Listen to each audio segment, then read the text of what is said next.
Hey everyone, welcome to the show. Have you ever wondered what it would be like if your parents were hiding a massive secret? Yeah, that'd be pretty wild. Like, what if they had superpowers? We're going to be diving into a book that explores that very idea. Someone's Been Messy with Reality by John Hearne. Oh, yeah, I've heard of this one. Yeah, it's middle grade fiction, but honestly, I think it's a really fun read for adults too. Yeah, I agree. It's got that sort of like Roald Dahl Tim Burton vibe going on. Exactly. Dystopian elements mixed with humor. Yeah, dark but funny. So if you're intrigued, hit that like button and subscribe, and be sure to check out the link to the book in the description. Yeah, we'll be unpacking all the twists and turns, so you don't want to miss this. Right, so let's get into it. The story centers on Martin, who is a 14-year-old living in a small village in Ireland. Mm-hmm. And he starts to suspect that his parents might be hiding something. A little bit more than just like where they hid the cookies. Yeah, way more than that. Like, we're talking potentially reality-bending abilities. Right. And the book does a great job of making you question, like, how well do you really know the people you're closest to? It really does. So, okay, Martin has this mysterious medical condition that requires him to take medication daily. Hmm. But there are these little hints early on that maybe this condition isn't what it seems. Yeah, it's almost like the author is like dropping these little clues, like breadcrumbs leading you down a path.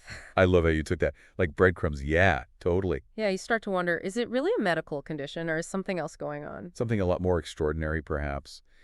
And then we get the first big clue when Martin's dad falls from the roof. Uh-oh. Yeah, he's up on a ladder, it breaks, and you'd expect like a pretty serious injury. Right, a broken leg at least. But instead, he kind of just floats down. And later Whoa! they check the security footage and it shows him like manipulating the leaves to cook in his fall. Like some sort of leaf-bending superpower. I know, right?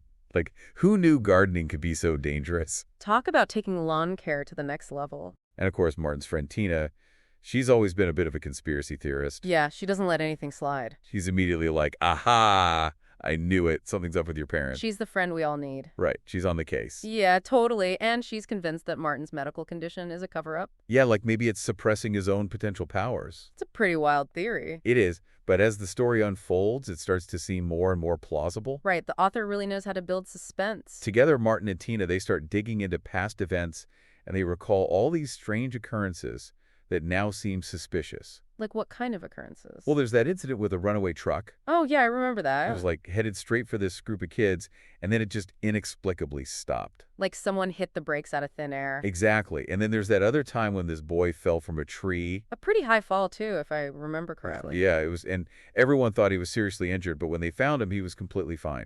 Like nothing happened. It's as if someone has been subtly messing with reality all along. It's giving me chills. Me too. And then to make matters even more complicated, Martin's parents disappear. What? They vanish without a trace, leaving behind these cryptic instructions. Cryptic instructions, like a treasure map. Kind of. They tell Martin that he needs to send a signal. A signal, like a smoke signal. It's not clear what kind of signal, but they emphasize how important it is. Okay, and they also mention a threat. Yes, they warn him about an impending threat, but they don't specify what it is. So now they've got a missing parents mystery and a potential threat looming. Right, and it's all tied to this mysterious signal that Martin needs to send. I'm hooked already. It's like we've stepped into a whole other world. A world where anything is possible. And that's just the beginning. Can't wait to see what happens next. So Martin, obviously, he's freaking out. He doesn't know what to do. Right, I mean, who wouldn't be?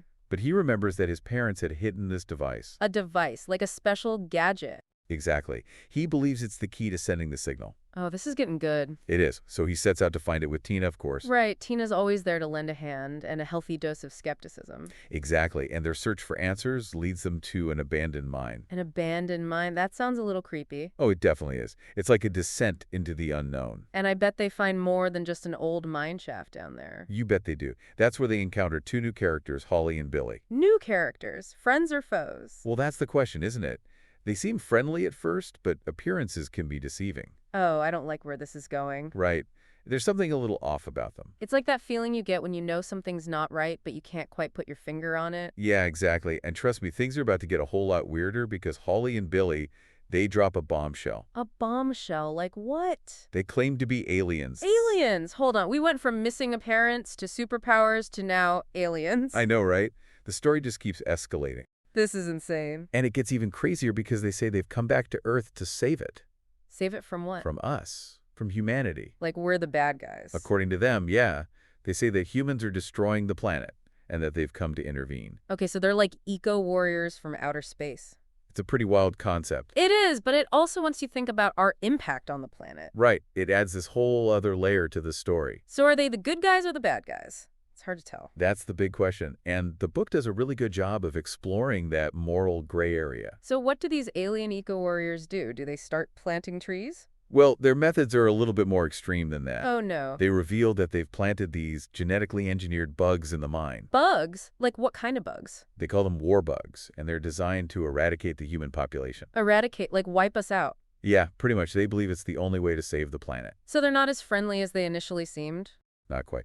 So now Martin and Tina, they're not only dealing with the mystery of their missing parents, but also a potential alien invasion. And these war bugs sound terrifying. They are. And that's where we'll leave things for now. This is a major cliffhanger. I can't wait to hear what happens next. We'll be back soon with part 2 of our deep dive into Someone's Been Messing with Reality. So make sure you subscribe and hit that notification bell so you don't miss it. We'll see you then. Bye for now. Last time we left Martin and Tina in that abandoned mine facing some seriously creepy crawlies and those not-so-friendly aliens, Holly and Billy. Yeah, things definitely took a dark turn. So where do we go from there? Well, as you can imagine, things get pretty intense. Holly and Billy, they reveal their true colors and try to trap Martin and Tina. Uh-oh. But our heroes manage to escape. Phew. That's a relief. But how do they get away from those aliens? It's a bit of a chaotic escape, but they manage to snag a vital piece of tech from Holly. Oh yeah, the blue light device? Yeah, that weird razor-looking thing.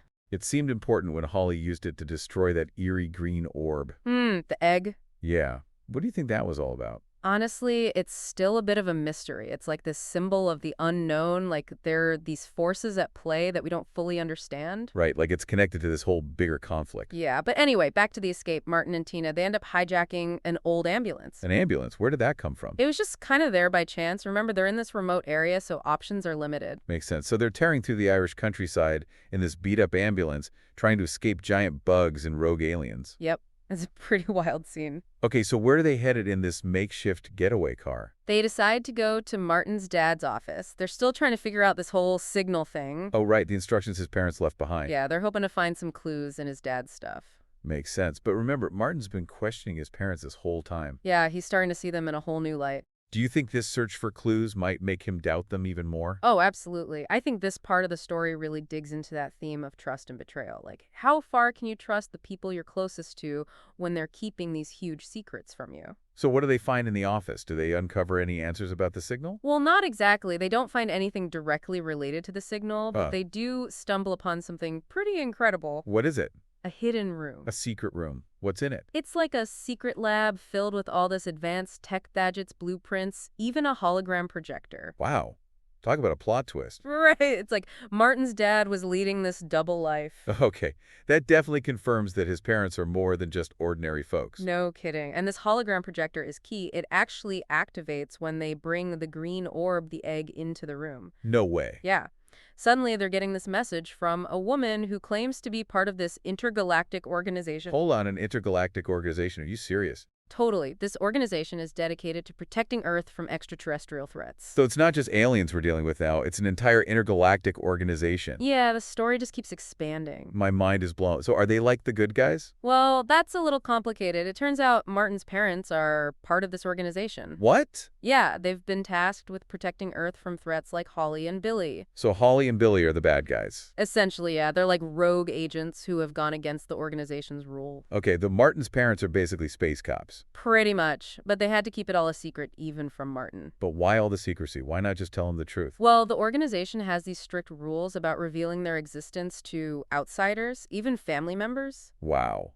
That's intense. Plus, they were trying to protect Martin from danger. Right. Imagine finding out your parents are secret agents battling aliens. Yeah, that's not your average family dinner conversation. So Martin and Tina are starting to put the pieces together, but it seems like trouble is never far behind. You're telling me, just as they're absorbing all this new information, Holly and Billy show up? Oh no, that can't be good. It's not. There's a huge confrontation. A fire breaks out, and Holly and Billy manage to escape in their spaceship. Wait, a spaceship? Yeah, but it's disguised as an orange VW van. Seriously, an orange VW van? It's actually pretty funny amidst all the chaos. Okay, so we've got a burning building, rogue aliens on the loose, And Martin and Tina are caught right in the middle of it all. How do they get out of this one? Well, hold on tight because it gets even wilder. The fire spreads to these nearby trucks that are carrying ammonium nitrate. Ammonium nitrate, isn't that really dangerous? It is, and it causes a massive explosion that basically levels the whole office complex. Oh my gosh. It's pure chaos, but somehow amidst all the destruction, Martin and Tina survive. Seriously, how? It's not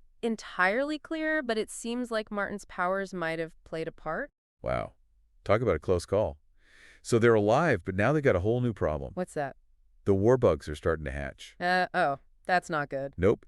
The once peaceful Irish village is now facing a full-blown insect apocalypse. And Martin, Tina, and Enda are right in the middle of it. This is intense. How do they possibly stand a chance against these giant bugs? We'll have to find out in the final part of our deep dive.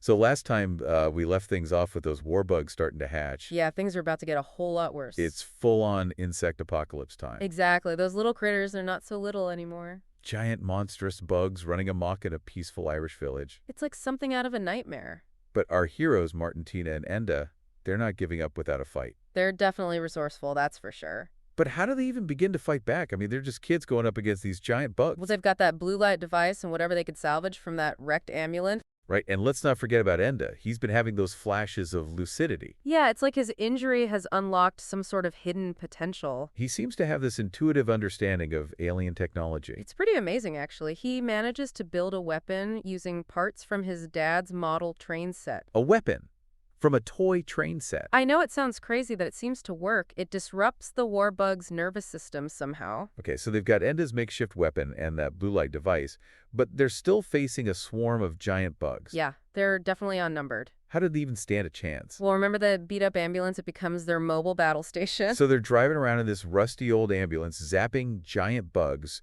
with a weapon made from a toy train set. Pretty much. It's actually a pretty odd scene. Okay, but what about Martin's powers? Right, he's been off his medication, and those telekinetic abilities are starting to surface. So he's basically becoming a superhero in the middle of an alien invasion. Yeah, it's a lot for a teenager to handle.